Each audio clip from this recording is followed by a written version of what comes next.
Wendy Wu, Homecoming Warrior. Boy, that's a Disney Channel original movie title if ever I've heard one. This martial arts team rom-com sounds absolutely ridiculous, and yeah, it is, but it's also surprisingly charming and funny and actually kinda likable.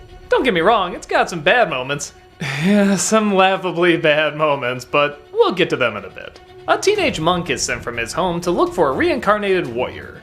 Assuring them he won't fail, they assure him that he's not the one he needs to worry about. For indeed, this ancient warrior is a teenage girl who is more obsessed with becoming homecoming queen than anything else. When the boy shows up, he clearly doesn't know how to blend in and she gets freaked out by him.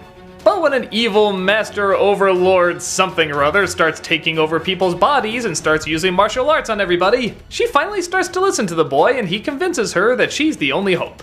This of course means she has to learn martial arts, he has to learn the wacky ways of blending in to be a common teenager, and they have to do all this while preparing to be the homecoming queen. Yeah, you've heard this pretty stupid story before. It's kind of like Kung Fu Panda meets High School Musical. And indeed, a lot of this writing could very easily be portrayed in an either too corny way or too selfish way or annoying way. But thankfully, the direction really takes its time, having some quiet moments and some softer moments and even some funny moments. The actors are all really likable and have a really good chemistry off each other, particularly the family. And even though some of these characters are kind of archetypes, they're played a little bit more creatively.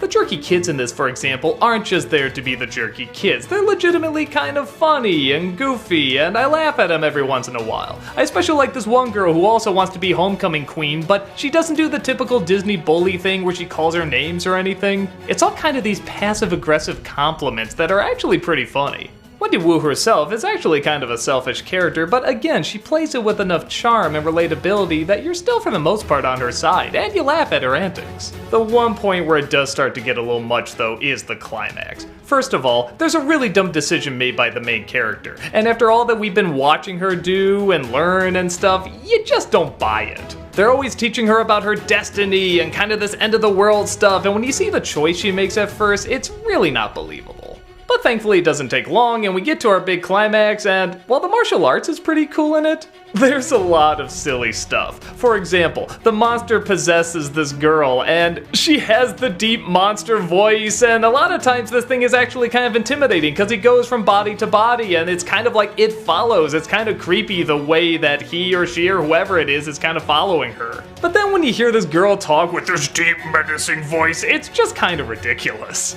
On top of that, a lot of the slow-mo in this movie is actually effectively done. I feel like they show the really cool stuff to slow down and make it look impressive. But the downside is a lot of the time, you can clearly see the stunt people, and they look nothing like the actors. Look at this, couldn't they crop it just a little bit or not slow down this part? There must have been a better way to edit this so that you don't see that.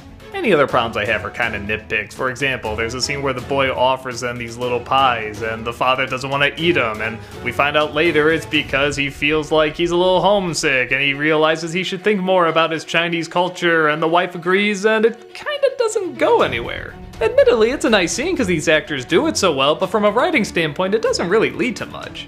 Once in a while too, the boy can act a little weird. I don't know if his accent is too thick or his inflections are a little odd, but honestly for the most part, he's pretty charming and works out okay.